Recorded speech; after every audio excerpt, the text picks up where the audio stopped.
So members, good afternoon. You're very welcome to the Executive Office Committee meeting this afternoon. We'll begin with item 1, which is apologies, and at this stage we haven't received any apologies, so we'll hopefully have a full complement of people as the meeting progresses. Item 2 is Chairman's business. Maybe just to update and remind members that on the 25th of August we wrote a joint letter with the Constitution, Europe, External Affairs and Culture Committee of the Scottish Parliament and the Legislation, Justice and Constitution Committee of the Welsh Parliament. And that letter went to Lord Connell, who is Chair of the Lords European Union Committee. And we were asking for assurances that the devolved legislators would be included in the Parliamentary Partnership Assembly. And the committee considered a response at its meeting on the 22nd of September. So the chairs of the devolved committees are now seeking a meeting with Lord Connell to secure a more concrete assurances of the participation of devolved legislators in that PPA. So that's just a bit of information to update members on. This morning there was a joint committee meeting between ourselves and the Committee of Justice with the President of the Victims Payment Board, Mr Justice McAlinden. The meeting was attended by representatives from both of our committees. We got an update from the President of the Victims Payment Board on the work that they have carried out to date, and also clarified some of the issues and concerns that both of our committees have had in terms of who is responsible for the decision making, who is responsible for any changes that there might be to that board and the work that they do. And I know that some members had asked questions in the House as well, so both committees were able to get a very full update this morning from Justice McAlinden, and anybody that was present at that meeting was generally happy with the information that we had received.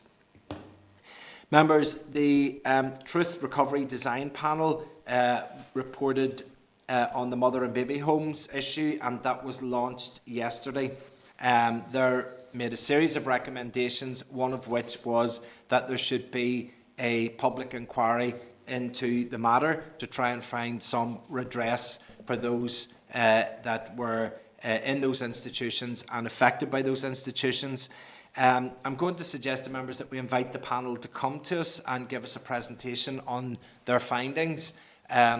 Also, maybe a suggestion that we write to the Executive Office and ask them, have they appointed somebody at this stage to head up that piece of work of developing the recommendations that has been made. And that's a very important matter for quite a number of people in the north and wider afield who were resident in those institutions and who feel that some form of redress is critical. So I would suggest that we invite the panel along and that we get an opportunity to hear of their work. Would that be agreeable?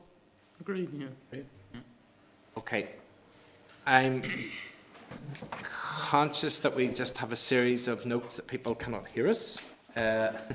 Just 2 members that are presently on that are not able to hear us. So I can offer them no advice because they can't hear us, so hopefully they will get sorted out. But we're still with Pat and Alex, and hopefully Christopher are still hearing us okay. Can I confirm that with Pat and Alex?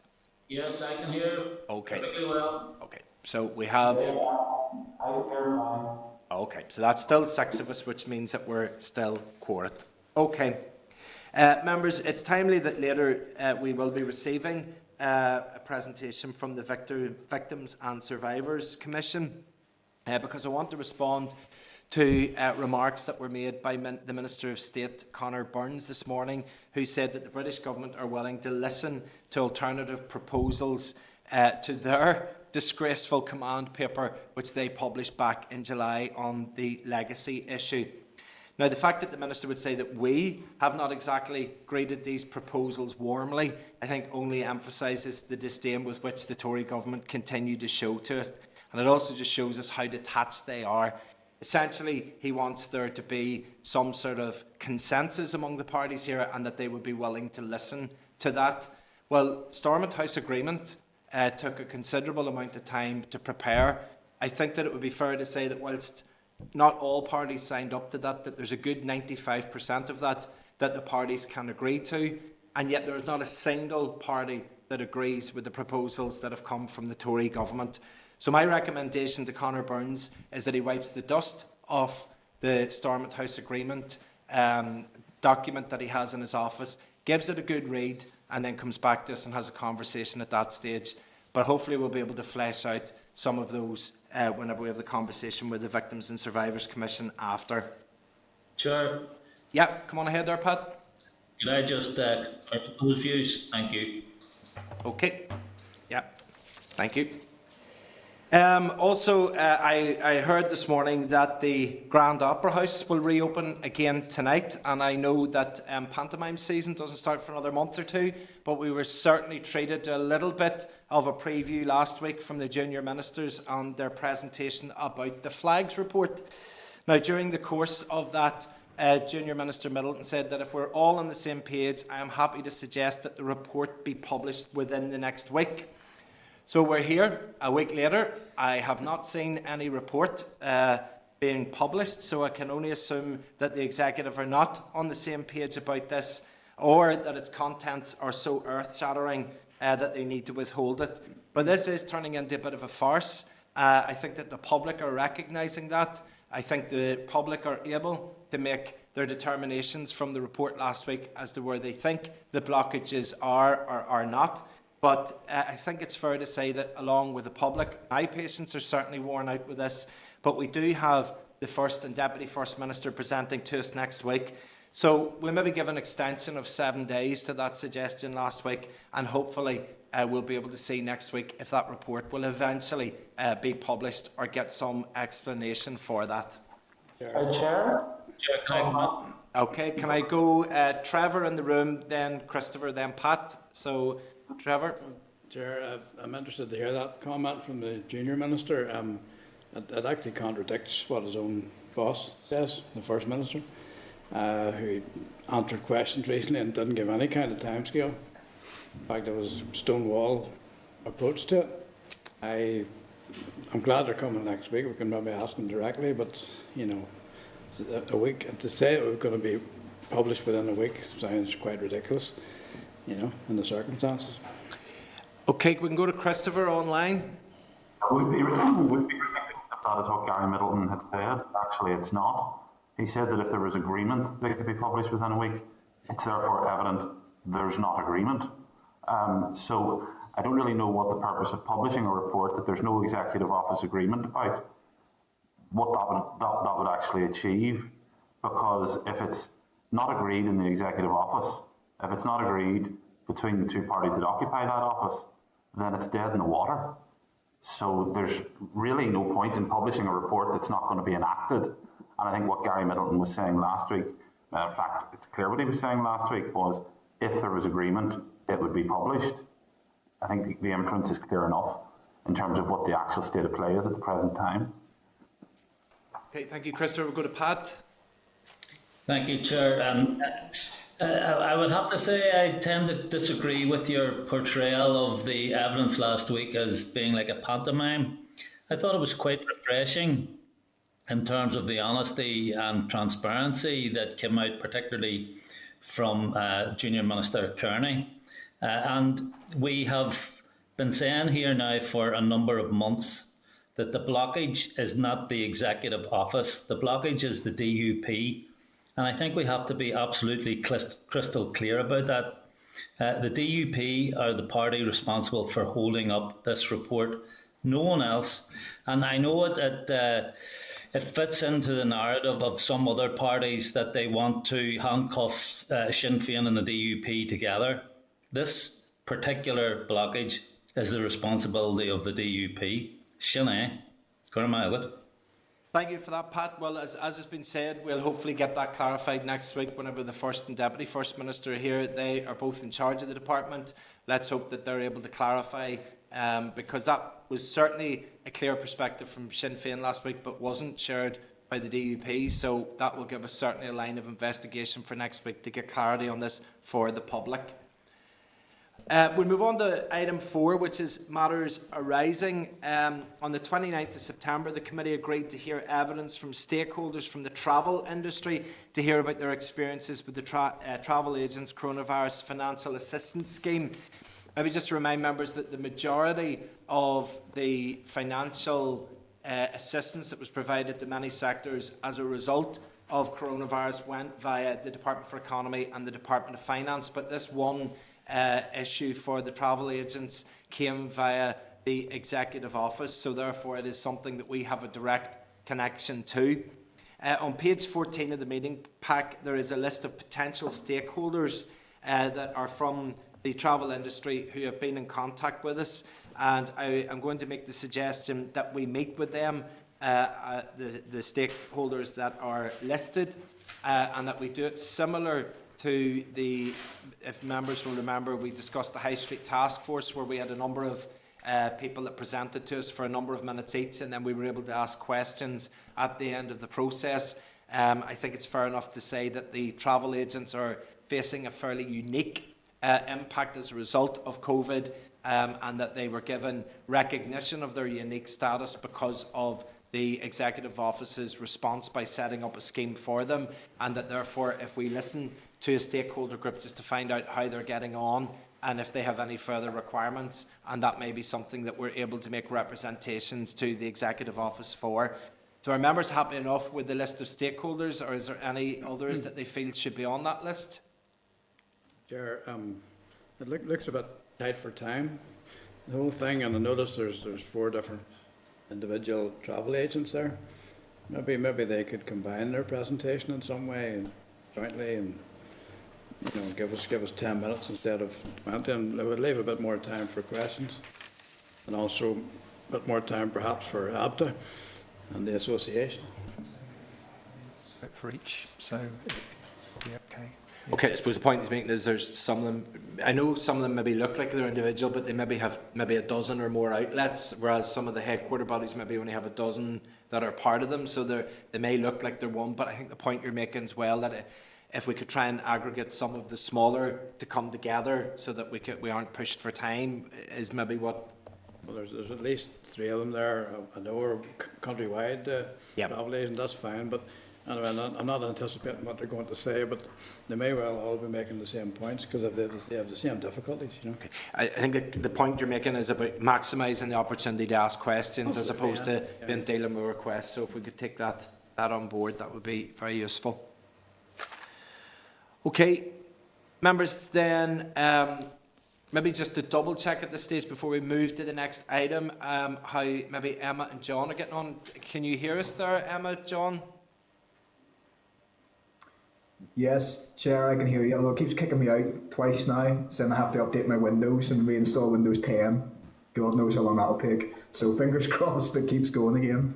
Okay, perfect. I have to come in on another device, but I've got you fully now, so I won't be able to use the chat function. Okay. But I can hear you loud and clear. Okay, and probably not the raise hand function either, Emma, so we'll call you in separately then if we need to check you for questions and things.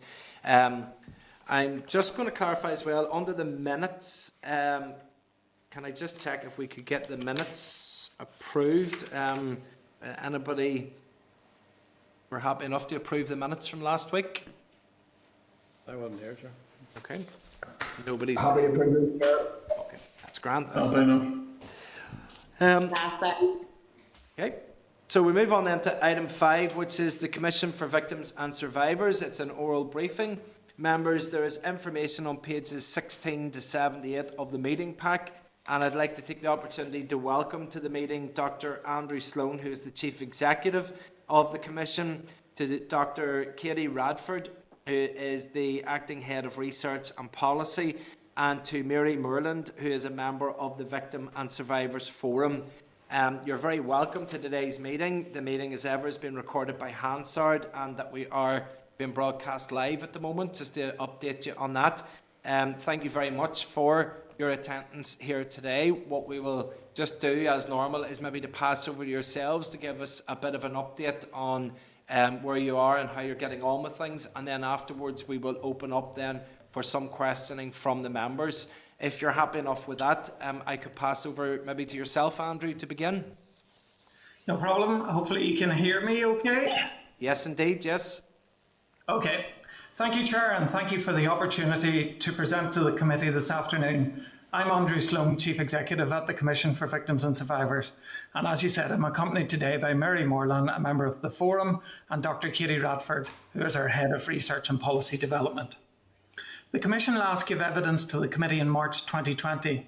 At that committee meeting, the former Commissioner, Judith Thompson, and members of the Forum addressed the committee on issues relating to legacy, Peace 4 research, and the Troubles Permanent Disablement Payment Scheme. You will be aware that since Judith's tenure ended in August 2020, the Commission has continued to operate in the absence of a Commissioner. This has placed various limitations on our functions. Without a Commissioner, we have been unable to fulfil our legislative duties and independent function of providing advice to government. We have also been unable to replenish the membership of the Victims and Survivors Forum, meaning that the workload and responsibilities placed on our current members has been much greater. I would like to welcome the current advertisement of the Commissioner's post and look forward to the outcome of that process. I would also like to take a moment to thank and acknowledge colleagues within the Executive Office, Victims Unit, Commission staff and members of the Forum who have shown great commitment to furthering the work in the interests of victims and survivors and in contributing towards greater reconciliation and societal healing despite such challenging circumstances. In particular, I would like for the committee to join me in recognising that the Forum members invest their time and energy in this work on a wholly voluntary basis. To set some context around the ongoing relevance of conflict impact and why victims and survivors issues must remain a priority, in August this year, the Commission carried out a population survey asking the general population in Northern Ireland a series of questions on issues affecting victims and survivors. I provided the committee clerk with a copy of our summary findings, which I hope has been circulated. The results of this survey found that 24% of our adult population met the legal definition of a victim or survivor of the Troubles, as outlined in the 2006 order. Issues around the definition aside, from a social perspective, that is at least 320,000 adults in Northern Ireland who have been affected in some way by the violence here. Following the Northern Ireland Office's 2018 public consultation on legacy proposals, the Commission submitted advice to the Secretary of State for Northern Ireland. This advice was underpinned by key guiding principles developed by the Forum. It outlined a clear view that any mechanisms must first and foremost meet the needs of victims and survivors, seek to promote reconciliation, and importantly, must uphold the rule of law. The committee will be aware that in January 2020, New Decade New Approach reaffirmed commitment to establishing the Stormont House Agreement legacy institutions. In the period leading to the publication of Her Majesty's Command Paper in July 2021, the UK government signalled a change in direction for legacy mechanisms. It also outlined the intention to bring current and future civil cases, judicial reviews and inquest proceedings on trouble-related activities to an end. The premise of these proposals seemed to be centred around the idea that the current system is not working for anybody and that Northern Ireland's past significantly impacts on politics, public debate and trust in the police and wider justice system. I think it is accepted that the current system is not working for the majority of people. However, we should recognise that civil proceedings, judicial reviews and inquests have delivered much for some families and that the institutions proposed in Stormont House have never been implemented nor given the chance to work. The Command Paper has been met with considerable opposition from victims and survivors, political parties within the executive, and prominent voices within academia and civic society. In the recent population survey, 88% believe it is important to address the legacy of the conflict, yet in the same poll, 70% stated they did not support the Statute of Limitations or an unequivocal, broad, unconditional amnesty as it has recently been described by legal experts in Queen's University that would apply to all Troubles-related incidents. The Commission, Forum and many other victims and survivors organisations have shared with the UK Government the triggering and distressing human impact on the mental health and emotional well-being of those affected by such proposals. It is disappointing that this is not enough to influence the direction of travel. To this end, the Commission and Forum have met with both members of the US Ad Hoc Committee for the Protection of the Belfast Good Friday Agreement and the United Nations Special Rapporteur on the promotion and protection of human rights and fundamental freedoms while countering terrorism. In recent weeks, we have seen that members of the US Congress have written to the UK Prime Minister calling for the government to reconsider its legacy proposals. Both the Commission and its Forum fully recognise that victims and survivors are a diverse group of people, often with a range of views and unmet needs on legacy matters. And although support for the Stormont House institutions was always nuanced, it remains the Commission and Forum's position that these measures offer the best chance of delivering optimal outcomes for victims and survivors and wider society when it comes to addressing the past. We feel the closure of avenues as proposed in this latest command paper represents a sweeping denial of the rights of families and presents a real risk of serious damage, seriously damaging our focus on reconciliation. This sentiment was broadly supported in the population survey, with between 55 and 67% of respondents saying that they were in favour of establishing the legacy bodies proposed in the Stormont House Agreement. Despite these micro and macro challenges, the Commission has continued to develop a number of key strategic pieces of work across the organisation. In looking to the future, we are in the process of developing a new government strategy for victims and survivors alongside our co-design partners in the Executive Office, the Victims and Survivors Service and community-based service delivery bodies. To date, this has been informed by our policy information paper provided to the Executive Office, our research over the years, and most recently the interim findings of the 4 Peace 4 funded research projects due for completion by the end of the year, and by sectoral experiences provided by community-based organisations and the lived experience of the Victims and Survivors Forum. Unlike the previous strategy that was lacking in target setting or performance measurement, in the development of a new victim strategy, we are mindful of adopting an accountability-based approach to the work done across the sector, and we would seek the committee's support in considering this and feeding back to ministers when the draft is received. It is clear that the impacts of our past can very much be felt in the present. Education, housing and often even sport experience a high degree of segregation, and whilst great work is being done across departments looking to integrate and reconcile these areas, countless other social and political developments can amplify pre-existing tensions that go right to the heart of identity and culture. There are issues that remain difficult to address despite the passage of time since the Belfast Good Friday Agreement, but a better future relies on a cross-sectoral and coalesced approach to dealing with our social challenges across health, education, community planning and economic development. In short, lasting peace is a cornerstone to the effective delivery of key outcomes within the programme for government. It is our ask today that government apply a victim's lens across governmental policy areas, just as rural proofing saw a government commitment to reviewing and examining all public policy to ensure that they do not disadvantage rural areas. We seek the committee's support in considering a similar approach for victims and survivors, to take account of the circumstances and needs of a population in which a quarter have been affected by the Troubles. This would ensure that the same individuals and families would have their views considered in areas overlapping conflict legacy and learning about the Troubles, including education, health, community planning, sport, arts and tourism.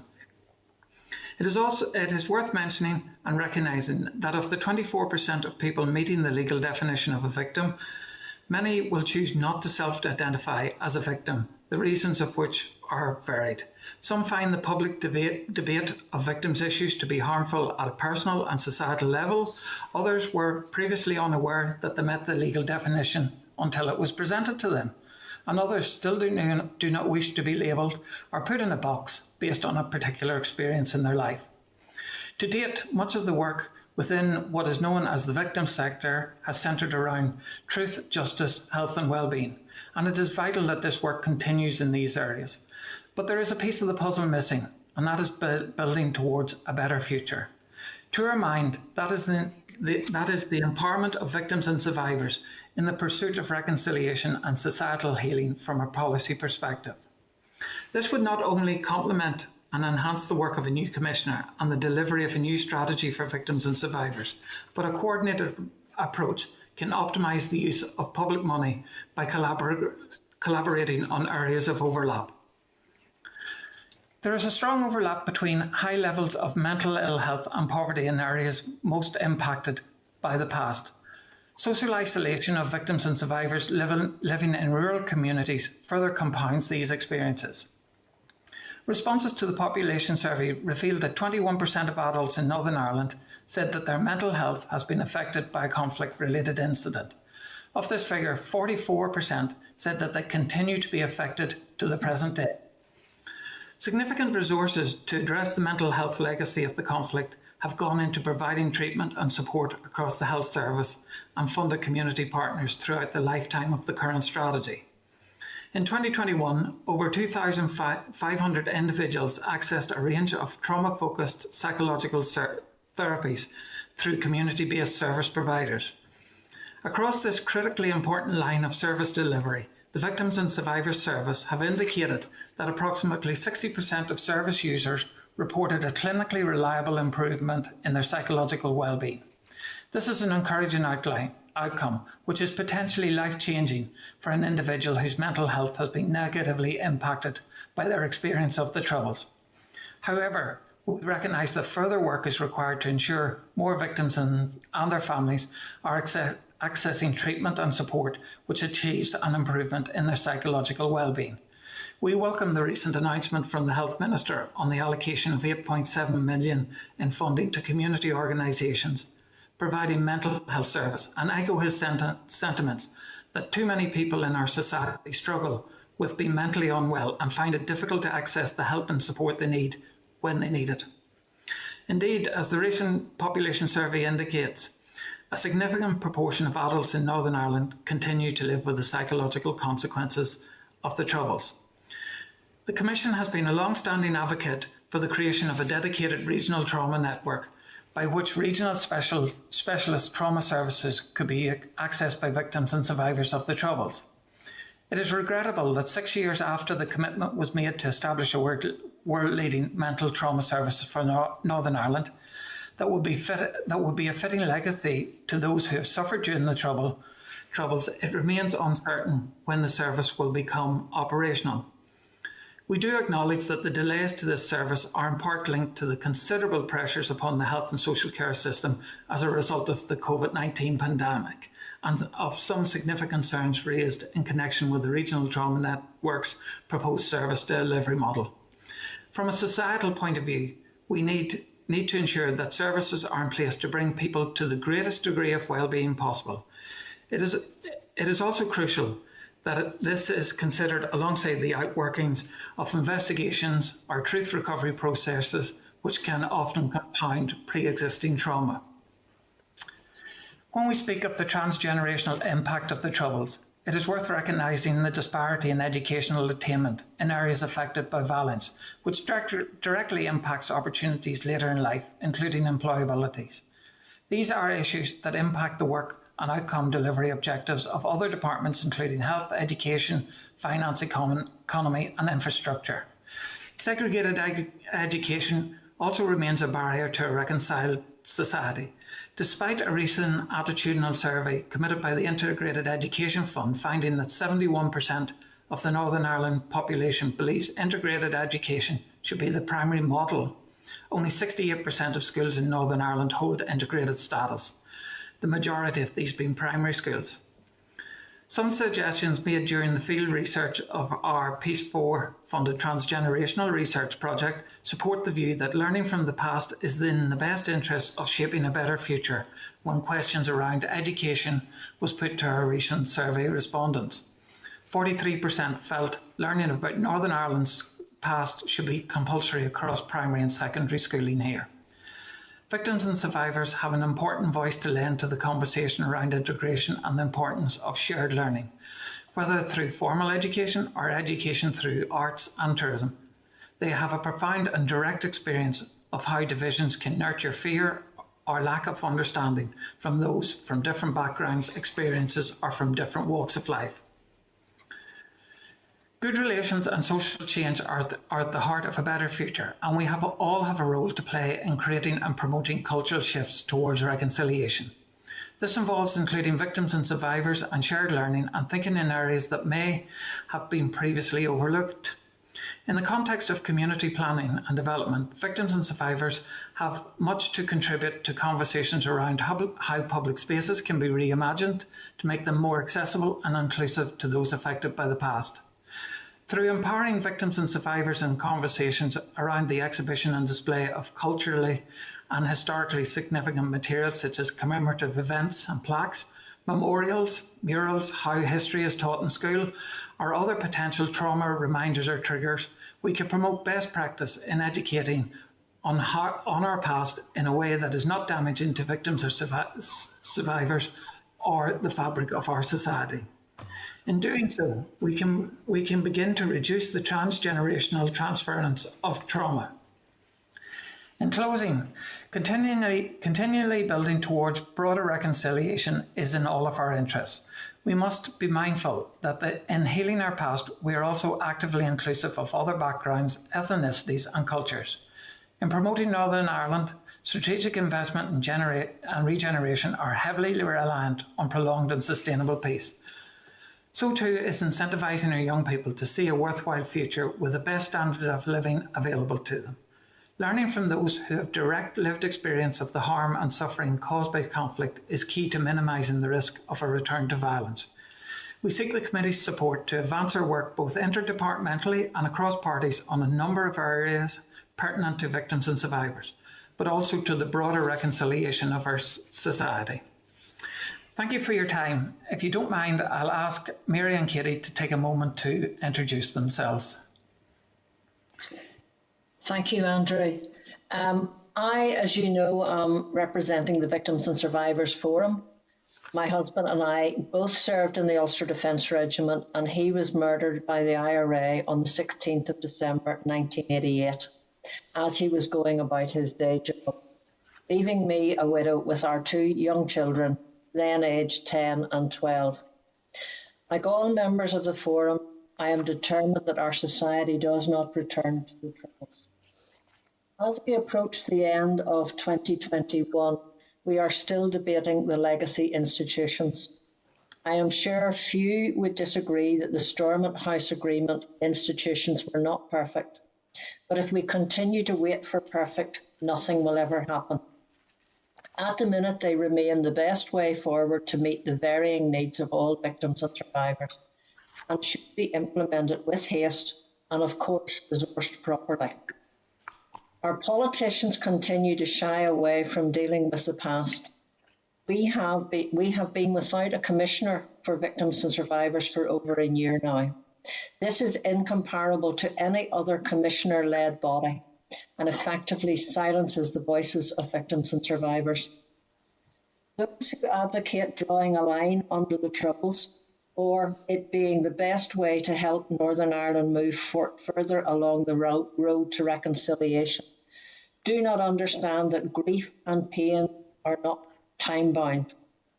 Neither does it reflect the voice of the Forum, or indeed the voice of the majority of the population. Every citizen has the right to have access to the criminal justice system, and to be denied that fundamental right is, in my opinion, immoral. The world is watching. The UK Parliament is synonymous with democracy and has become a model for parliaments around the world. To deny access to the criminal justice system is wrong and an insult to victims and survivors and to society as a whole. Now is the time to act and implement, albeit the imperfect, solutions. It has been said many times before, but there is a real opportunity to stop working in silos, to have a joined-up approach, to change our language from rhetoric to factual, actual, accurate and inclusive language. The effect of doing nothing impacts right across society, across genders and across generations. We all have a responsibility to build a better future, a future that we as a society can be proud of, and ensure that those responsible for delivery are held to account. We spoke about strategy, and the previous strategy was lacking in target setting and performance measures. Moving forward, there must be accountability. The forum, representative of a diverse nature of victims and survivors, does not just look at the past, but looks at it in a context of creating a better future for all. The forum doesn't use the word closure, but looks at achieving the greatest degree of resolution possible.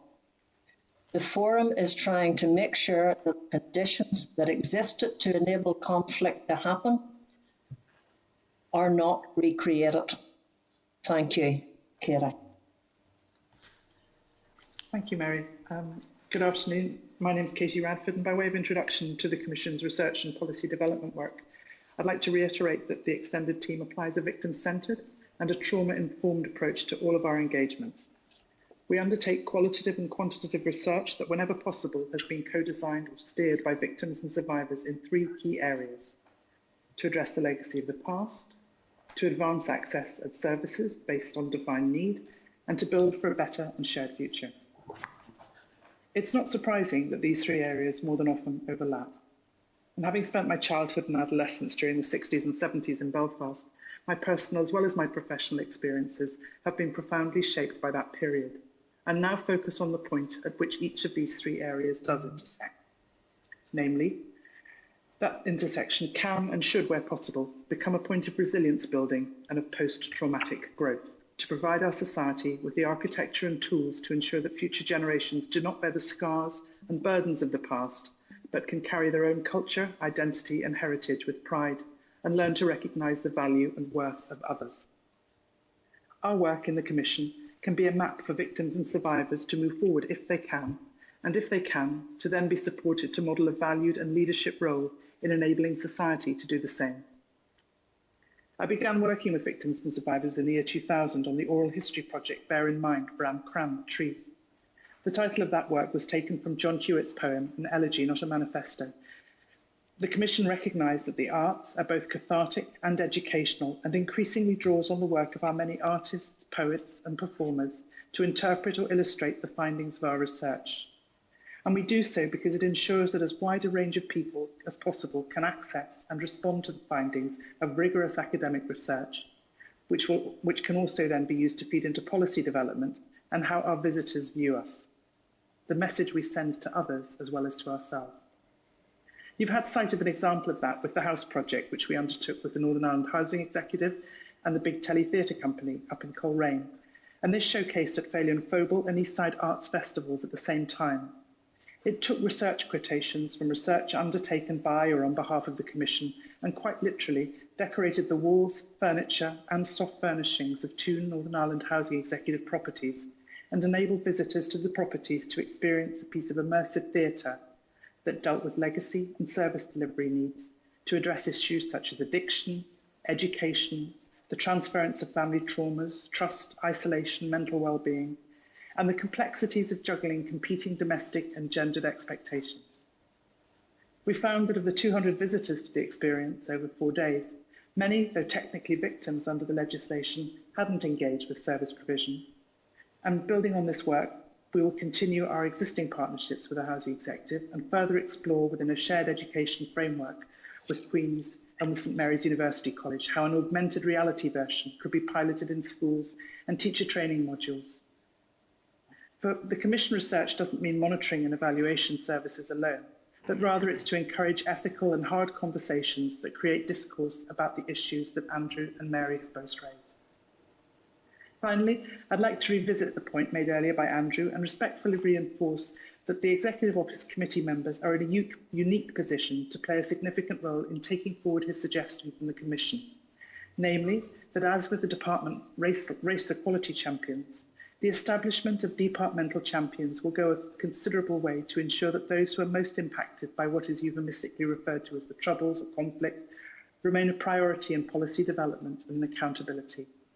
I'd like to thank the committee for their consideration and look forward to our conversation. Okay, thank you very much to Andrew and Mary and Katie for their report to the committee. That was plenty of information for us and gives us a breadth of the work that you're undertaking. And we'll move to questions and I suppose a few comments, and maybe just highlight the fact that you've mentioned, Andrew, just 24% of the population being impacted in some shape or form or other by what is known as the Troubles is it's a stark figure. It's a big figure, and obviously maybe just if you wanted to give us some comment on that, maybe just that, you know, if there was any other issue that was affecting close to a quarter of the population, there would be an expected resource and an expected response to that. So just maybe, do you want to tell us a bit more about that figure and just what you would think that means that there should be as a result? Well, that figure equates to, as I said in the presentation, 320,000 people, which is a vast number of people across this small island. And what was stark to me was the percentage of them who had mental health issues and continue to have mental health issues to this day. It's certainly something that needs to be addressed. And as I said, in terms of getting the regional trauma network up and running, I understand it is regrettable that it's 6 years since the RTN was first muted.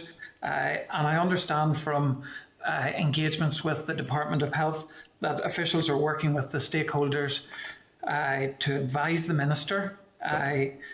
There's issues around how long a pilot phase would last that would be ring-fenced for victims and survivors, and the referral pathways into that service.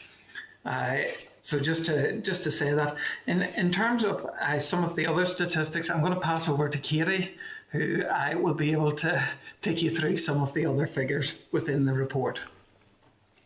Andrew, thank you. And I think in answer to your question, Chair, one of the things that came out for me about the legal definition is we also asked whether or not people experienced and were affected by the Troubles conflict, and I'll use that expression because it's what we tend to use in the Commission. There was also 51% of respondents said that irrespective of whether or not they were a victim themselves, they had experienced a distant relative, a neighbour, a colleague or a friend who had experienced it, or had been 45% had been present at such an incident. And we can also see that these figures break down in terms of jurisdictions. We've had the opportunity, when we were doing this particular population survey, to look at the experience of people within 5 miles of the border area as well. So and look at things through council areas. So we found, for example, that there was a real difference between those who perceived themselves to be affected by the Troubles, or who were affected by the Troubles in, for example, Newry and Mourne, which was 34% of respondents, as opposed to Ards and North Down, which were 15%.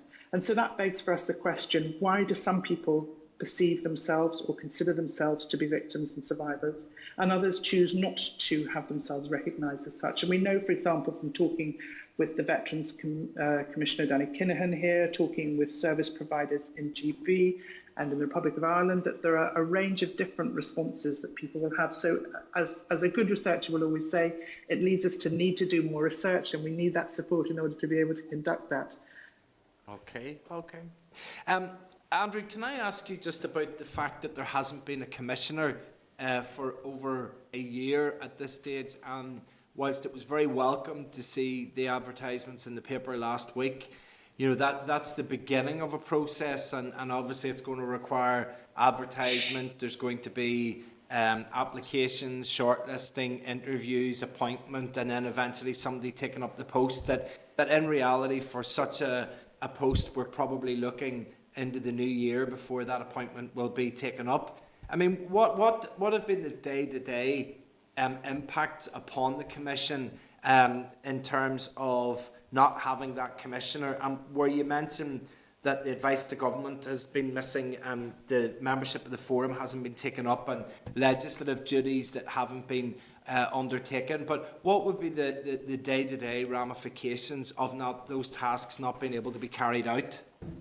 Well, the day-to-day ramifications is that it leaves the Commission hamstrung in terms of advising government. We can present to government options, we can present to government the pros and cons of each of those options, but we can't actually give advice. That is the remit of a commissioner in terms of what they do. Also, in terms of replenishing the forum, the forum is really a body that provides the Commission and the Commissioner with the lived experience of a victim and survivor. And a new Commissioner coming in may have different ideas about how the forum should be constructed. We currently have an in-person forum, but that could be an electronic forum with a new Commissioner coming in. On a day-to-day basis within the organisation, the Commissioner is essentially the board of the organisation and provides the strategic direction to the organisation.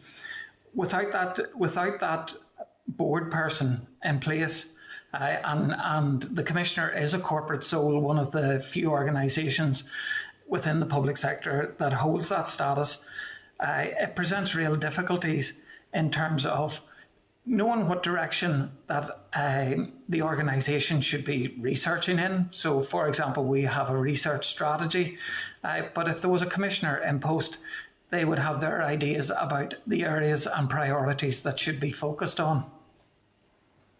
And I suppose, Andrew, we have to feel your pain there, insofar as the research is saying that nearly a quarter of the population are impacted in some shape or form, or are defined as victims, and yet we have an executive office that takes nearly 18 months to appoint a victims commissioner to carry out the work day to day. Those two things are inconsistent. If there's a massive need within our community, we should be responding to that need and responding to it quickly. And it really just doesn't feel on this occasion that is the case. That it's very slow, in fact.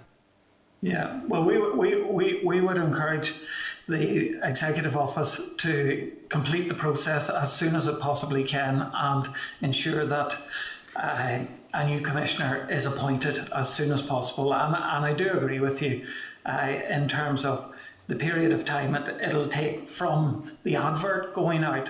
I can't see a Commissioner being in post for 6 months because by the time they do the shortlisting, interviewing, and then put the selection forward to ministers, and then the person may have to give notice in whatever job they're in, it could take 6 months. So I would certainly be expecting something around the beginning of the new financial year.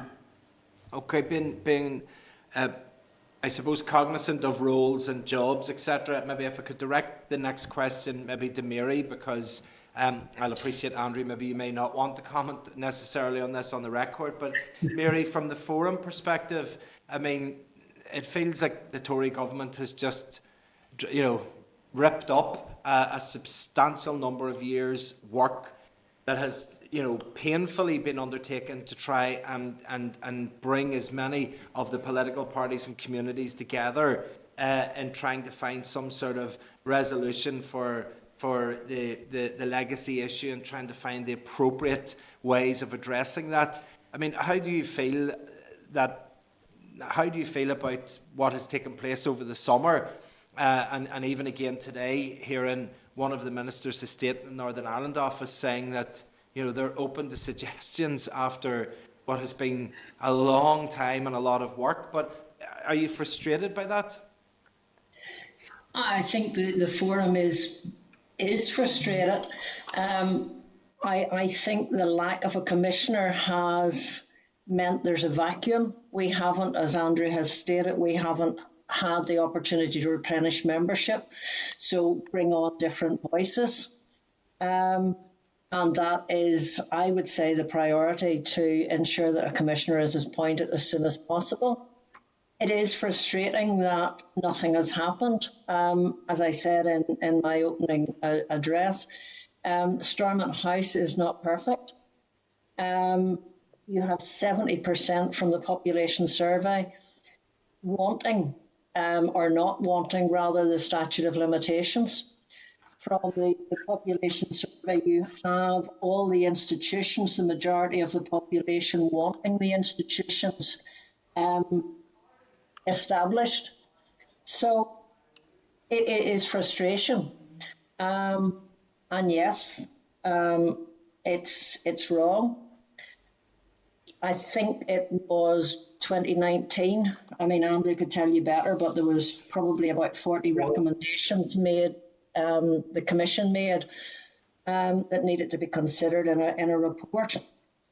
You know, but as I say, if you look at the survey, the majority of the population want the institutions established.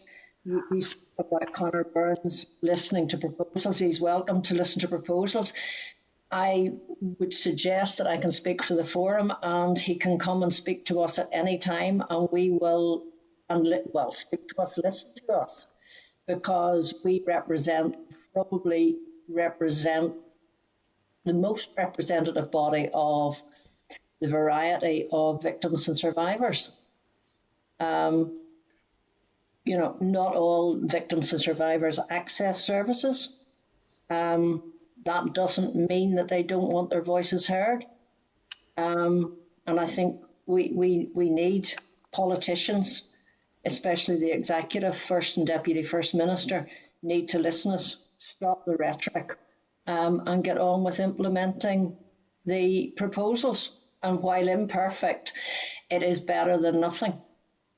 Okay, well, Mary, I think there's a clear suggestion there that the Minister of State should come out and meet with you and hear exactly what you as a forum have to say, and I hope that that will be a further example to himself and to the British government that there is more or less consensus here, and consensus that their suggestions are not welcome.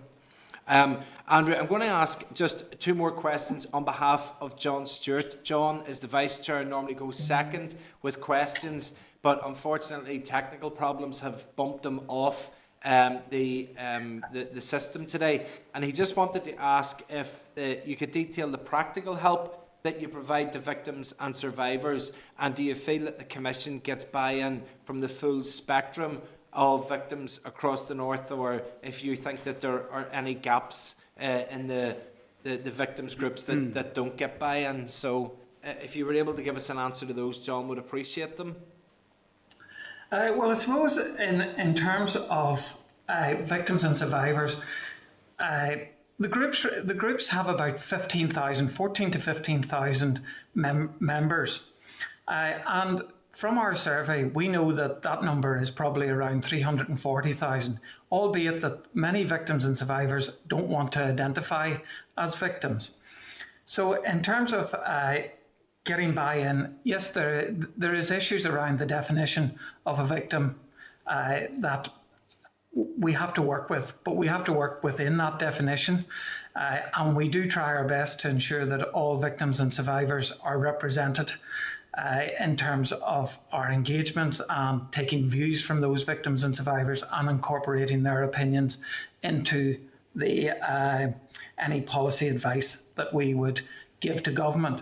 And as Mary says, the Victims and Survivors Forum is the most representative forum there is of victims and survivors, and that is the primary source of evidence of taking that lived experience and incorporating that within the policy advice that we do give to government. Okay, thank you for that. Andrew, I'm going to open up now to members, and I have Pat and Alex, Trevor, Podrick, and then we'll check in with Emma. So can I start please with Pat? Thanks, Chair, and thanks to the panel for their presentations today. I want to start out and set clearly on the record that in the view of Sinn Féin, the Stormont House Agreement is the best way forward of dealing with the past. It's a victim-centred approach. As Mary has said, it may not be perfect, but it is the best bet and the best basis for moving forward. And I suppose my starting point is that no victim should be asked to remain silent and forego any rights to truth and justice. And I say that sensitive to the deep loss right across our communities, and to recognise the desire for many families to have questions answered. And in my view, if we're serious about dealing with the past and building for the future, there can't be any dilution or erosion of the rights of all victims, not just some victims, of all victims.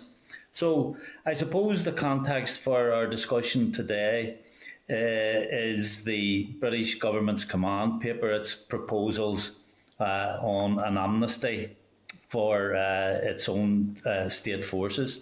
And in my view, that's a full frontal assault on the Good Friday Agreement. And it's also an affront to families who have lost loved ones during the conflict. And as I say, these proposals are about covering up what their own state forces were involved in during the conflict. The model build team at QUB and CHA, which has already been referenced here today,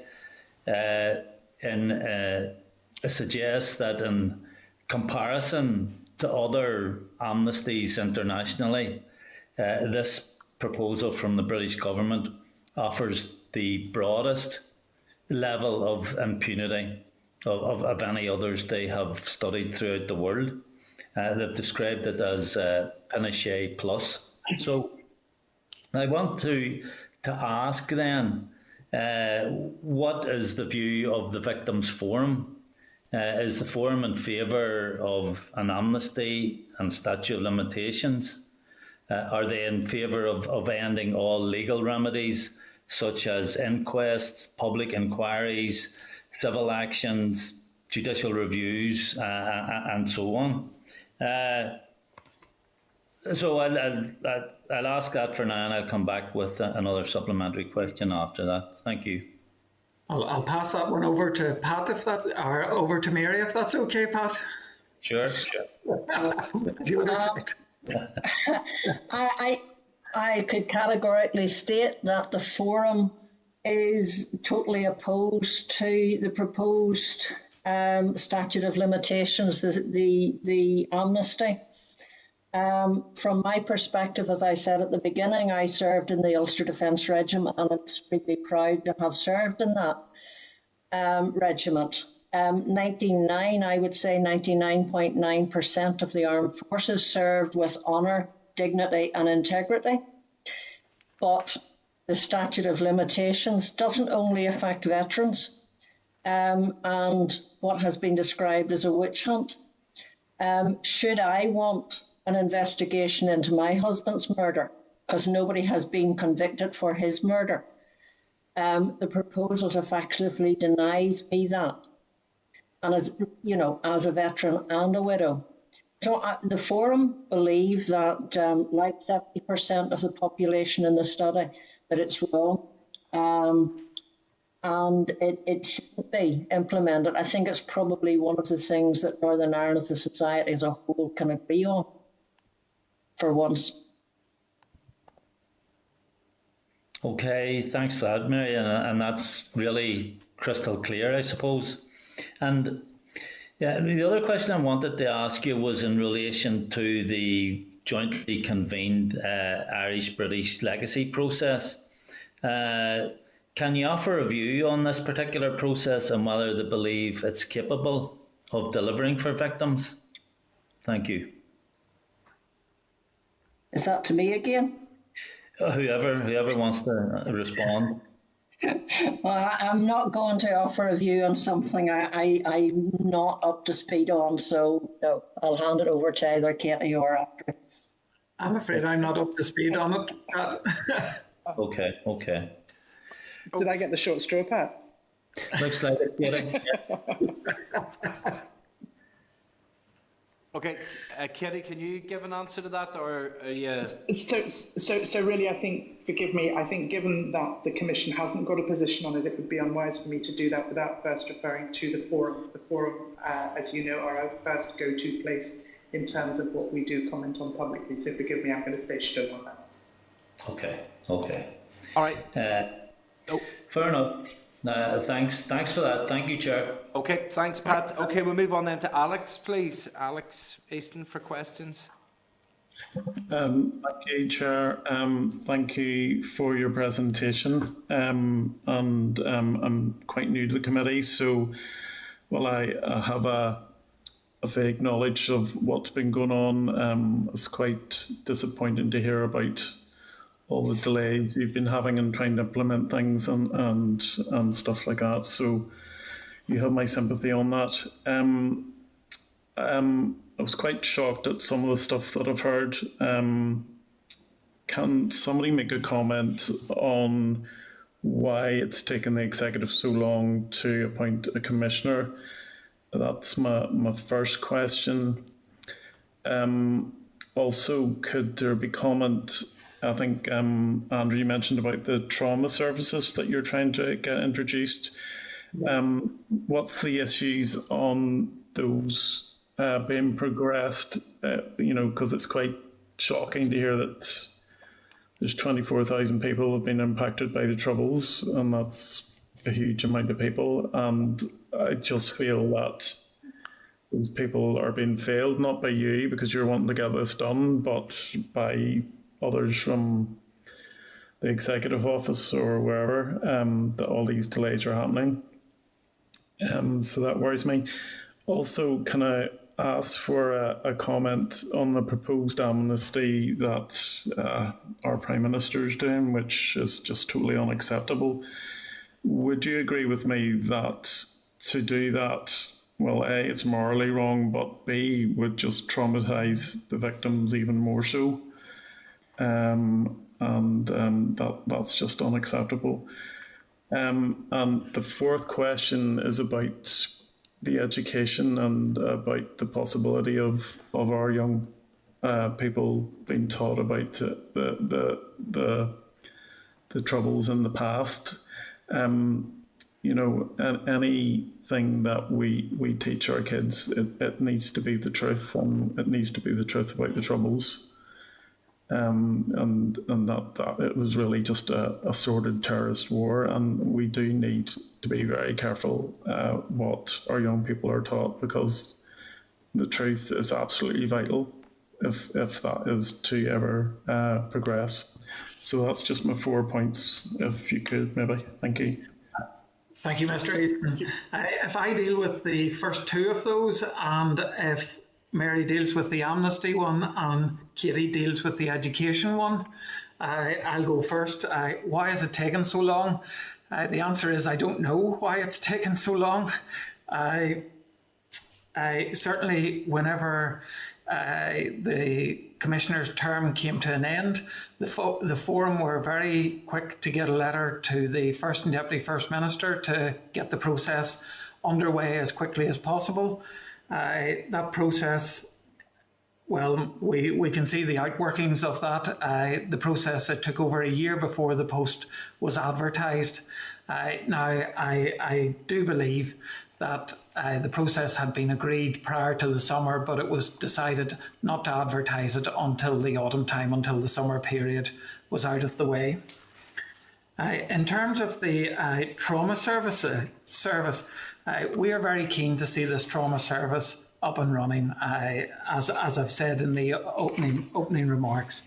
And I did engage with Department of Health officials to find out where we were with it, and they advised me last week that they are still preparing advice for the Minister, and that they would be consulting with, as they described it, consulting with stakeholders about that advice.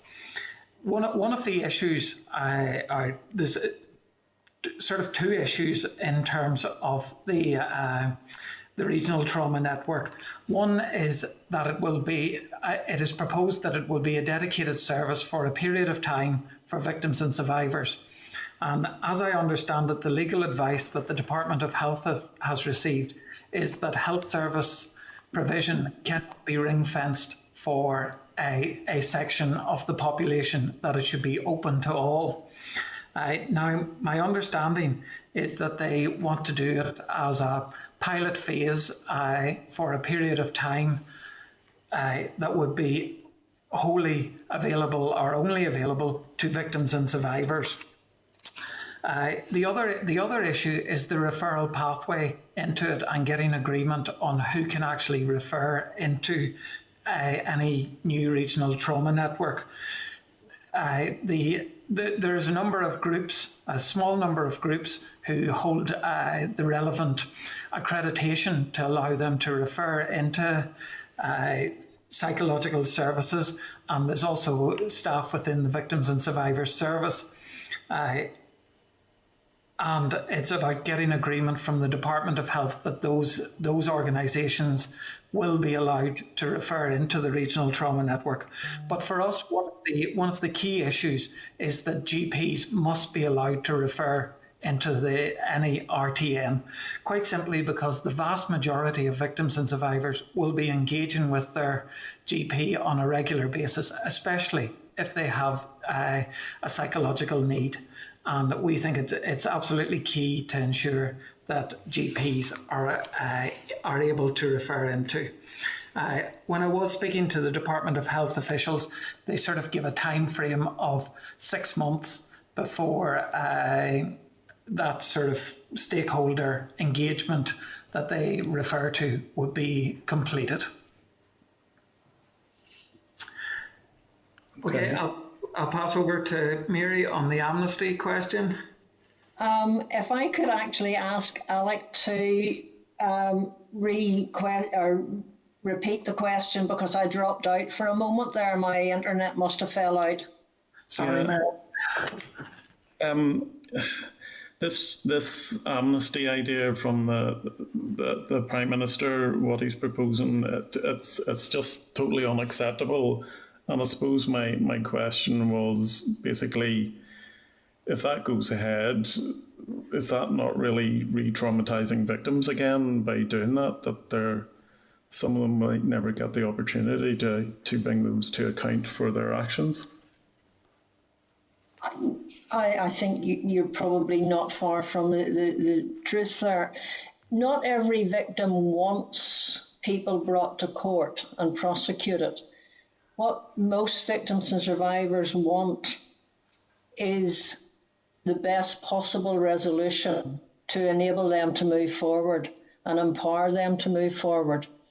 And to deny access to a criminal justice system is, in my opinion, and probably in the opinion of forum members, wrong. I don't necessarily, on a personal note, I don't necessarily want to access the criminal justice system, but I don't want that access to be denied.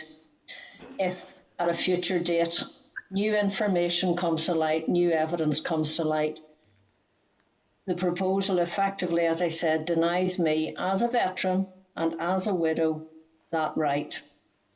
And I don't think, because I mean, as I said, the world is watching and it sends the wrong message out. So yeah, it is wrong.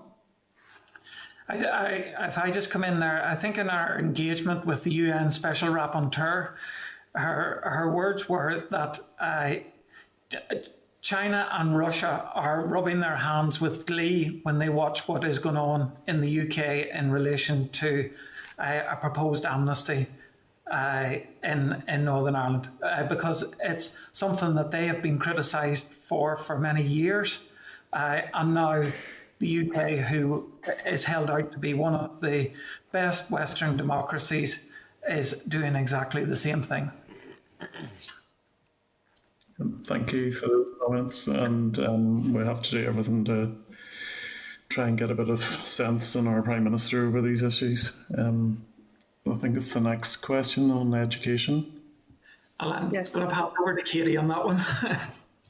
Thank you for the opportunity to comment. We asked as part of the population survey how 11 different categories were perceived by the respondents in terms of having positive or negative influence, and segregated schooling or separate schooling and housing were the two highest components of that. 70% felt that to have separated schooling systems had a negative influence. And I think what's interesting about the responses to this and other questions is the difference between what those who are in the 18 to 40-year-old categories see as different to those in the 65 plus. And in a lot of our responses, you'll find that those in the 65 plus age range are less concerned about some of the issues and less taxed than those in the younger age range. And this is true of those in terms of both separate schooling and education, but also in terms of informal education too. 67%, the highest set of respondents, were very positive that we needed the oral archive component, which was set out in the Good Friday Storm House Agreement. And for that, essentially what we're going to do is see that oral initiatives and play a very strong part in the education of young people informally, as well as the formal education component. So I think both of those areas are something to keep an eye over. It doesn't necessarily mean that in terms of education, we need to look in the formal schooling sector. I hope that helps a little. Okay. Yeah, thank you. Thank you very much for that then. Okay, if we move on then next, if we could ask Trevor for some questions. Yes, okay, Chair, thanks very much. Thank you, all of you, for your presentation. I think the work you do is outstanding, and I hope that you've continued success with it. Thank you. Andrew, you mentioned a figure of 320,000 people who feel that their mental health has been affected by the Troubles. And that I think it's 44% of those people feel that their mental health continues to be affected. Is that a fair reflection of what you said? Well, 320,000 people is the number of people who would identify, if we extrapolated our population survey out, who would identify as a victim and survivor, given the definition. Mm-hmm. I think it's 21% say their mental health is affected. I just don't have the exact number, but it'll be around that sort of 275,000 mark, and 44% of them say that their mental health continues to be affected. So, yeah, I'm looking at the figure you gave there and equating it to the number of people on health service waiting lists at the moment, which is pretty much the same number. Is it fair to say that the more successful you are with the work you're doing, the more beneficial effect you could have on the health service waiting lists? Absolutely. I'm sure there's a direct correlation between the work that we do in the victim sector and our partners in the Victims and Survivors Service will help address the issues that the health service is facing. And it really comes back to that thing about having a joined up governmental approach in terms of how government does its business. One of the key things that I think was missing from the last strategy was that there was no targets in it, and that there was no accountability framework or monitoring framework in it. And I think if we have that sort of joined up approach, we also bring a victim's lens to everything that we do, that we can start to address some of the issues and actually make the public pound go a little further than what it currently is. Yes, I couldn't agree with you more. Joined up government is an elusive goal in this place. I don't want to repeat the discussion around the appointment of the commissioner, but I would just say this, that it wasn't a surprise in August 2020 when Judith Thompson left the position. We knew before that. And the inexcusable aspect of this is the period of time between when we knew Judith's contract wouldn't be renewed and September the 27th this year. It's par for the course of public appointments, as far as I can see, but there's no excuse for it. And I would say this, that by coincidence we're having the First and Deputy First Minister here next week to have a discussion about whatever we care to raise, and you can take it from me that question will be asked directly of them, and see if I can't speed this up, because you've already told us how much your work is constrained by the absence of a commissioner. This is a vital service. It's very important. It affects so many people in Northern Ireland, and yet it takes OFM, DFM, maybe 14 or 15 months to actually come up with an advertisement. That's not a question, Andrew. It's just a bit of a rant. I'm sorry about that. It is fair to say that the Victims Commissioner is the advocate for victims and survivors. And, you know, victims and survivors really miss having a commissioner there to advocate on their behalf. And it's not to say that every victim and survivor will agree with the commissioner every time, but a commissioner does give that voice to victims and survivors. Just keep up the good work and thank you for your answers. Thank you. Maybe just to update the member on something which may be of interest to what he's just said.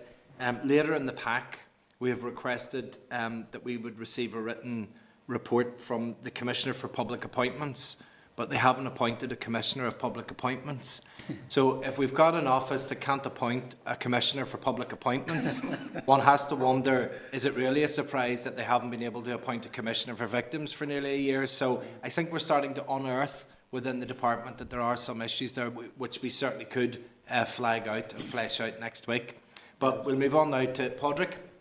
Yeah, just before I start, I just want to come on around education. Obviously, as a former teacher, that's something that I have a lot of experience on. Alex's comments I found quite concerning. It's very clear to see that you have no background in education and even less commitment to moving forward. So I do want to flag those up and show my concern around those.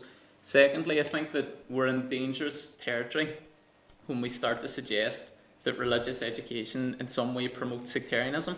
I think that that's a very dangerous avenue to go down. It's one that I have to say is completely unfounded. I know myself from being in schools that there's a huge amount of cross-community education, there's a huge amount of shared education, opportunities through PDMU and other projects which really show a real degree of inclusion across the board. So I do think that that point needs to be raised and needs to be seen, you know, that you can't just kind of say integrated education is the only way to go.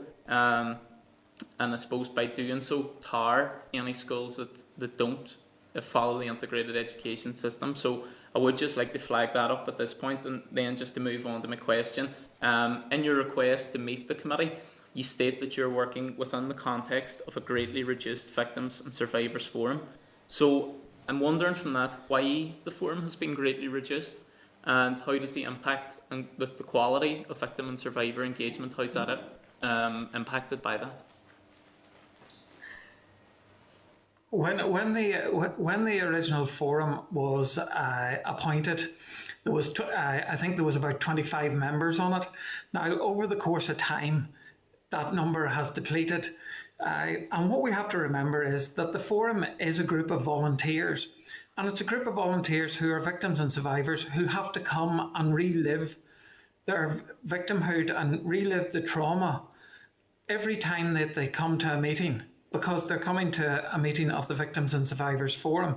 So we have had a number of people who have dropped out of the forum for personal reasons, for a whole variety of different reasons, the same as any other collection of people. When they come together, they stay together for a period of time, and then the numbers start to diminish. When those numbers diminish, it puts greater pressure on the work that the remaining members have to do. In terms of replenishing that forum, if we had had a commissioner in post, if for example Judith Thompson's term had been extended, the forum replenishment exercise would have been completed by this stage, and additional members would have been added to the forum to lift that burden and pressure off them. And I do worry about the pressure on forum members, especially when they do have to come along every month, or in some cases 2-3 times a month, and relive those traumatic experiences that they have. I don't know, Mary, if you want to add anything to that. Yeah, I don't think, yes, the forum, as I said, is representative of the diverse nature of victims and survivors, and I believe it still is, even though slightly reduced. We come with our lived experience. The appointment process, obviously, if Judith's term had been extended and possibly I would argue should have been extended till there was an opportunity to hand over to a new commissioner. As Andrew said, it would have been replenished. We could have provided, the current forum members would have provided the experience of the forum. The appointment process of forum members is robust. It means that you look at your own emotional intelligence. Everybody, every victim and survivor goes through various stages of grief and bereavement and pain, and that's not time bound. And it is that emotional intelligence of the forum and forum members that allow us to be able to go back and sit in a room and agree from all backgrounds and from all, as I say, diverse communities. So yeah, the commissioner, it is really, really important that there's a commissioner there to replenish it, so we can continue to work, to do the good work that we're doing, to work towards achieving the greatest degree of resolution possible, and ensure that we all move forward as a society and we empower victims and survivors. Katie, do you want to come in there? I was just going to say it may be worth considering too that we have, and thank you for the question, Porrick, but we have also undergone an evaluation of the forum and how we will move forward as soon as we can do. But as Andrew said on a number of occasions, the process is so tied up into what the statutory duties of the Commissioner are, as opposed to what we as a Commissioner are able to do. That can be the frustration for us. Yeah, perfect. Okay, thank you for that. I'm going to just check if Emma has any questions. I know that maybe with her connections earlier, she may not have been able to raise the hand. So we'll just check with you, Emma, if you've any questions. Thanks, Chair. I've just turned my camera back on because I'm breaking up in and out through this due to my connection. No, I don't have any questions. I would, I suppose, follow on from what my colleagues had said, and obviously revelations over the past number of days about stated intention to review Human Rights Act in light of the British government amnesty proposals are cause for concern for us all, and I would echo the sentiments from others in relation to that. But no, thanks for the presentation and the answers thus far. Thanks for that, Emma. Can I ask them for Diane Dodds then for some questions, please? Yes, thank you. First of all, apologies, Chair. I was a little bit late getting to the meeting because the Education Committee meeting overran by about an hour and a half, and I was just running between two things. And thank you to everyone for the presentation. I did actually hear most of it. So a couple of just observations just at the start, and it wouldn't be unexpected that I would say this, but I know that you've been very careful to stick to the legal definition of a victim within the population survey, but it is still an issue, and I meet and talk to victims on a very, very frequent and regular basis, and it still is an issue that victim doesn't, that definition doesn't excludes those who were victim makers, and should exclude those who were victim makers and apply solely to those who are innocent victims. And that is just an observation, not anything that you can do anything about today. So, but I do want to make sure, because I think that is really important.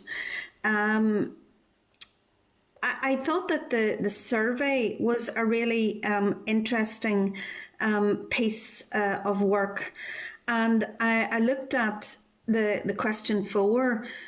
So do you support the establishment of any of the following? And 70% of people were absolutely against a statute of limitations.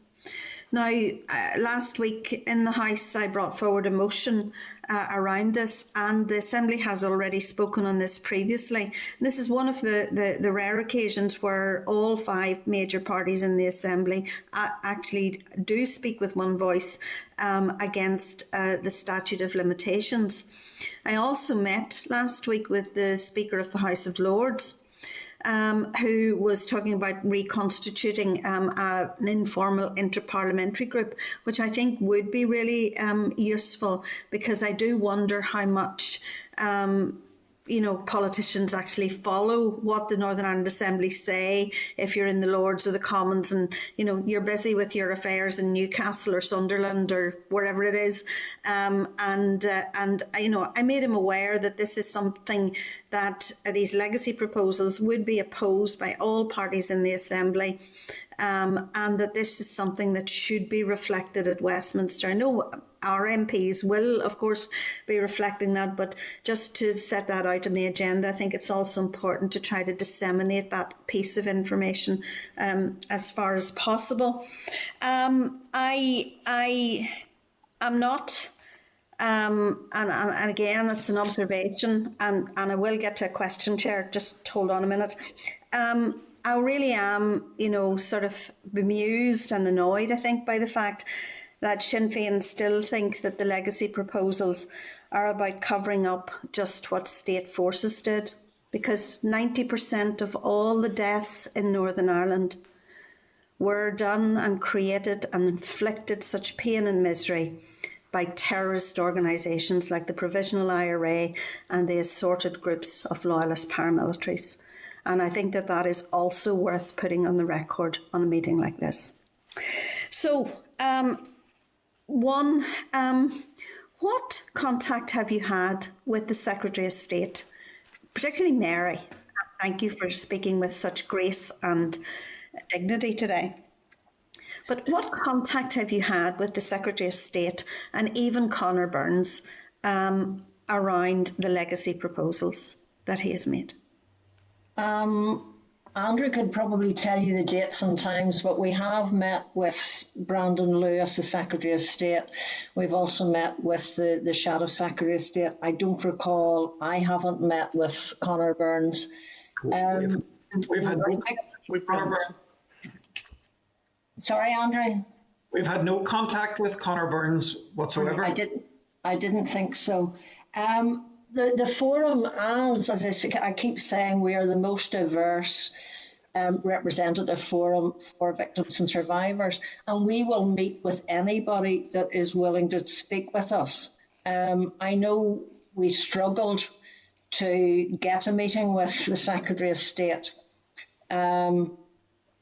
We had a meeting. I could say it probably wasn't as productive as we would have hoped from a forum's point of view. And we have asked, I think, and Andrew again will keep me right, but the forum asked for regular meetings with the Secretary of State, because I think it's very important that the forum actually meets with the Secretary of State, Conor Burns, and whoever else is involved in Northern Ireland issues in the United Kingdom Parliament. It's important they listen. I mean, it's important for the Assembly to listen as well. It's not just because a lot of the issues will have to be dealt with by the Assembly, and the Assembly needs to listen. And we've spoken about working in silos and collaborative approaches. Infrastructure doesn't happen without health, or health doesn't happen without finance, or so the departments have to work together, and there has to be a victim-focused policy, a bit like rural proofing. There has to be victim proofing of all policy development, and the only way you can do that is listen to victims. Can I just probe that a little bit further? Why was the meeting with the Secretary of State unproductive? It appeared that he had other things on his mind when we were speaking with him, and we all understand he is a busy person, as all politicians are. But I think regular meetings would probably educate him and other politicians much better if there was regular meetings with the forum and listening to people with lived experiences. I mean, I must say I am disappointed by that. I do think that if you're going to take such radical steps in terms of legislation, then those radical steps, again, as you say, must be victim-proofed. In other words, what is the view of victims, innocent victims around this? So, I think that's enlightening and disappointing, and will enlighten all colleagues in the room here as to how this process actually got to where it is. Which is very, very disappointing. Can I move on and ask you, I seem to have heard for years, maybe I've just been around too long, but I seem to have heard for years about the Regional Trauma Service for Victims. What is it that's holding it up? Andrew has given us sort of things of where it is now. Why have we spent so long? I think one of the great shames, and yesterday we heard of a great shame in our society, the treatment of mothers and babies in homes throughout the years. The other great shame in Northern Ireland is the actual treatment of victims, where we left people to get on with their lives with very little help or advice or anything else. Why have we spent so long talking about a regional trauma service for victims and not delivering it? What are the issues that this committee can do to push that along? I think in terms of what can the committee do to push it along is to ask the health minister to make the decision to get the regional trauma network up and running. It requires that decision around how long it will be a dedicated service for victims and survivors, and the referral pathways into it.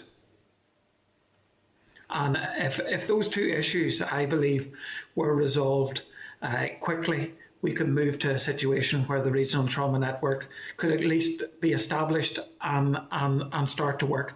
I have to say that within the health service, staff have been appointed to the regional trauma network, albeit that COVID came along and those staff got redeployed into COVID work, which we do understand. Yeah. But staff have actually been engaged to carry out this work, and it just needs to be that final push to get it established and open for victims and survivors. Katie, do you want to come in there? I was just going to add, if I may, to go back to the original point that both Andrew and I made, which is that need and desire from the Commission to have departmental champions. Because without those dedicated people within there, as we mentioned previously, we need a shortcut and an opportunity to raise specific areas that particular departments have an understanding and a commitment to. And that, I can't reiterate enough how important that would be for us, just like the race equality champions, just like the rural proofing, for a category of people who are not protected under particular legislation, unlike others. So, Katie, do you see those as people, officials within the department whose job would be to look at policies and to champion those in terms of victims across the range of government departments? Absolutely. It's been very successful, and there are some very, very good ones in the race equalities who have looked after the development of the race equality strategy. We see this as being absolutely essential to furthering the work in a more productive and providing more value for money, which will enable us to develop outcomes-based accountability across government, and then we can then start to apply it in local as well as regional. It is interesting that in question 6, the answers to that the vast majority of people, either those who were directly impacted or those who were as a subsidiary impact, thought that health was the most important issue, health and emotional well-being. Thank you for picking up on that. And I think that it also goes back to the question that we were talking about earlier in terms of who requires that support, I suppose. And so if we look at those who were professionals, first responders, we look at those who are immediate relatives, we look at those who were displaced and had to leave spaces for a variety of different reasons. These were all absolutely key and core, yet we seem to focus on second and third generation. And I think there's something that we need to do to work a little bit more in terms of understanding what the needs of those who haven't yet been accessing services and the reasons why, and if that's where they need to be, then we need to be able to provide for them better than we did when the tragedies occurred. Okay. Can I say thank you? It really, really interesting, and thank you for the work you do, and thank you, Mary, for the championing. Okay, thank you, Diane. I suppose we should just clarify, if you were an hour and a half overrun in the Education Committee, can I just ask, was that because you got a lunchtime detention for misbehaving in that committee, or? But I think we'll welcome you here anyway. I never get a lunchtime detention, but the Education Committee went on to almost 2 o'clock. Well, you And then certainly we had another thing that I had to do. It's just one of those days that just. I understand. But I didn't miss this because it is so important. Well, listen, we We appreciate don't that and the contributions. And as that's the end of the questions, can I take the opportunity to thank Andrew and to thank Mary and to thank Katie for your contributions here today. There, I'm sure, will be a number of actions that we'll take on the back of our conversations with you, but we certainly appreciate hearing from you firsthand exactly the issues that you're facing and the work that you're doing. So thank you very much for that, and we'll let you head on. Thank you. And Thank you very much, Chair, and thank you, committee members. And just one final thing is, we would like to extend an invitation to the committee members to come along and maybe hold a committee meeting out of Stormont when we maybe get out of this COVID or Zoom or whatever it's called these days times, and come along and actually meet the forum as well. Okay, well, certainly thank you very much indeed for that. We'll note that, and once we can get out and about and on the road again, we'll get a visit to yourselves, so thank you for that. Thank you. And if we can then just swap around then the presenters for the members, and maybe just to ask if there are any follow-ups that maybe members would have. I think we have a couple of actions that were taken out of there, maybe writing to the Health Minister about the regional trauma service would be one action, and then maybe just asking for a timetable from the department in terms of the appointment of the Commissioner, just to keep that gentle bit of supportive pressure to get that process undertaken. Is there any other follow-ups? Sorry. Yes, Colin, go ahead. can I suggest... Sorry, you go ahead, Pat. I don't know who's speaking. Okay, well, you go on ahead, Diane.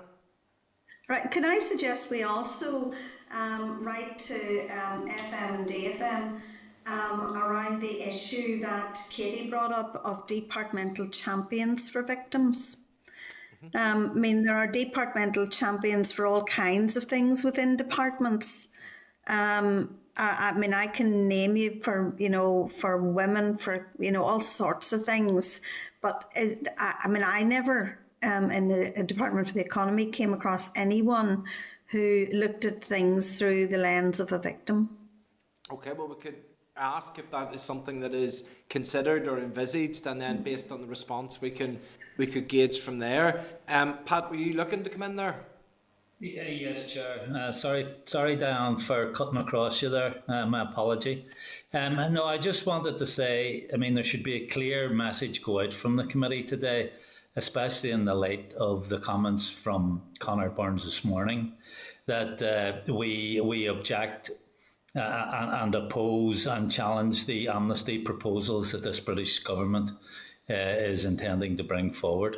I think it's important that the committee speaks with one voice on that issue.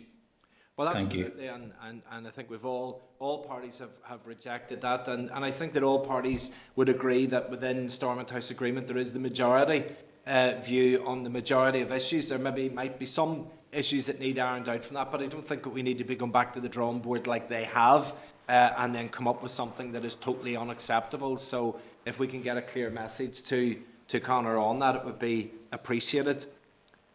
Okay, I'm not seeing or hearing from anybody else, so we maybe could make a move then on to the next item on the agenda.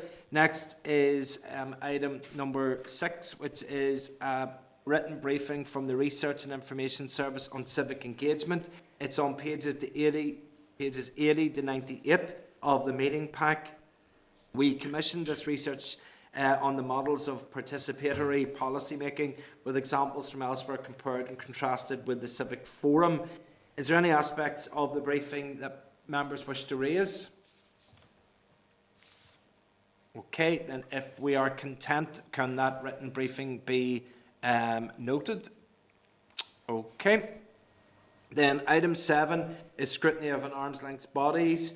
This week it is the Community Relations Council. It's on pages 100 to 118 of the meeting pack. We had agreed that we would invite written briefings from the various arm's length bodies in lieu of oral briefings. Is there any aspect of the report that is tabled today that anybody would like to raise? Okay, then we can note that we are content with that and move to item 8, which is the Forward Work Programme. If members can bear with me just a little bit in this one. On page 120 of the meeting pack is the Forward Work Programme for October. Members, we have the attendance by the Senate Special Select Committee on the withdrawal of the UK from the EU on the 20th of October. This will be in the Senate chamber. Due to space limitations, could I ask that people please inform the clerk if you wish to attend in person or virtually so that the maximum number of senators can be accommodated? It's my understanding that there are 7 along with 2 officials that wish to attend, so that's why we've opted for the Senate chamber, which is a bit bigger, but I don't think it's going to accommodate all of us. So if we could just clarify in advance those that will join us virtually so that we can make sure that we have the right number of spaces. We are also waiting on confirmation for the attendance of the head of the civil service on the 3rd of November, but we're certainly hopeful and positive that we'll get that presentation made on that date. And also then we have the stakeholder event that we agreed earlier will be on the 10th of November, which will also be the same day that the new Permanent Secretary, Dennis McMahon, will attend the committee to give us an introductory briefing as well. So there is quite a busy period of time ahead with a couple of double presentation days. So there may be an opportunity to get more scrutiny done, but I also may need to just curtail some of the inputs if we're going to have double briefings on the one day. But are members happy enough to note the Forward Work Programme? Yep.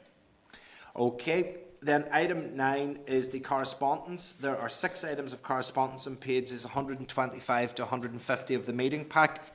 On pages 148 and 49 is correspondence from the Human Rights Commission referring to the Commission's strategic planning process for 22 to 25. I would maybe like just to, on the basis of that being given to us today, just to thank the outgoing Chief Commissioner Les Allenby for his engagement with the committee and to wish Alison Kilpatrick well in her role as the new Chief Commissioner. I know that as part of the Brexit process we had the Human Rights Commission up a number of times and it was always good to hear from Les exactly what was happening within their realm, and he was always up for coming up to meet the committee, so I want to thank him for that and his work in the past, and then I'm sure Alison will likewise be available and helpful to us. So it was just to note that. And also that the correspondence that we have from the Office of Commissioner for Public Appointments, there hasn't been a commissioner in place since April. Can I maybe suggest that we write to the department and just ask for an update in that process, because there may be a number of further positions that are empty that may not be getting filled because that position isn't filled. So it's really key that that's done as quickly as possible. Are members happy enough for that letter to go? And then are you content to note the remainder of the correspondence? Yep. Okay. Item number 10 is any other business. Any other business from any member? Okay, then on that basis we can conclude the meeting for today. Our next meeting is at 2 o'clock next week on Wednesday the 13th of October here and virtually. Members, thank you very much for your engagement today. Thank you. Thank you, Chair. Okay, goodbye. Room 30.